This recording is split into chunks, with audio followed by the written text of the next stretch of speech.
Curhatan Baim Wong ke Agim, soal kebaikan yang sering diunggah di YouTube, dapat nasihat begini.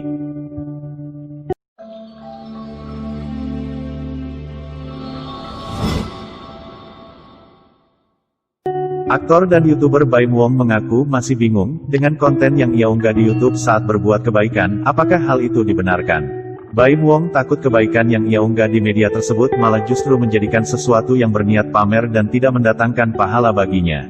Hal itu diungkapkan Baim Wong kepada Agim saat keduanya berbincang bersama melalui siaran langsung di YouTube Agim Official.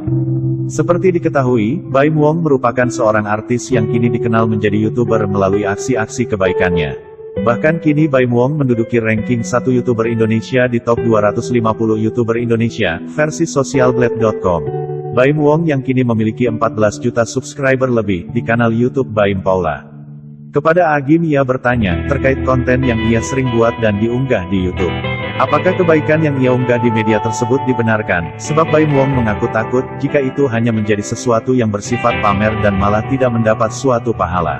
Baim pun lantas menceritakan ketika awal membuat konten YouTube yang kini diisi dengan hal-hal kebaikan dan tolong-menolong hingga saat ini. Jadi ketika awal saya membuat YouTube itu, saya waktu itu mau membangun rumah buat seseorang. Dan tiba-tiba saya kepikiran, aduh kalau misalkan gua post nanti pahalanya nggak ada lagi, yang ada malah ria, ungkap Baim.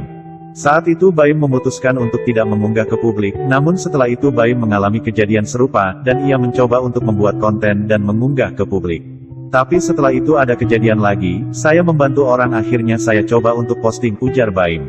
Di unggahan tersebut ternyata menuai pujian, dan Baim berpikir hal tersebut dapat menjadi contoh bagi orang lain, untuk berbuat baik dan saling membantu. Akhirnya sampai sekarang saya ngepost, nah menurut A itu gimana? Tanya Baim.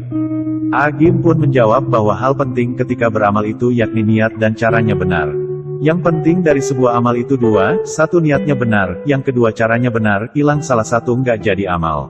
Kalau orang itu sudah dikenal, melakukan satu kebaikan itu akan ditiru, itu niatnya agar menginspirasi orang, agar orang juga melakukan kebaikan itu boleh. Tapi ada catatannya nih, catatannya kita berbuat baiknya tidak hanya yang diposting. Antara berbuat baik yang diposting ke publik, dan tidak diposting haruslah lebih banyak yang tidak diposting. Jadi kalau kita nolong orang kita posting, tapi yang tidak diposting lebih banyak lagi kita nolong orang, terang Agim. Terkait komentar dari orang lain, Agim menilai hal itu tidaklah begitu penting, sebab yang utama itu adalah amalnya. Yang repot itu yang nolongnya cuman yang diposting saja, berarti ini kita ngarep-ngarep nih. Kalau kita baca komen dan baca pujian itu kita seneng, nagih gitu, padahal itu kan tidak penting pujian itu, yang penting kita banyak beramal. Giliran ada yang komen negatif sakit hati, berarti kita memang nyari pujian, jelas Agim menerangkan. Jadi saran AA tidak apa-apa posting kebaikan, tetapi yang tidak diposting kebaikannya lebih banyak. Harus lebih banyak, jadi yang diposting 1 juta misalkan, yang sembunyi-sembunyi itu 10 juta, terangnya. Sekian untuk info kali ini yang dapat dibagikan, jangan lupa share ke teman, sahabat, atau kerabat kalian, biar mereka tahu apa yang kalian tahu.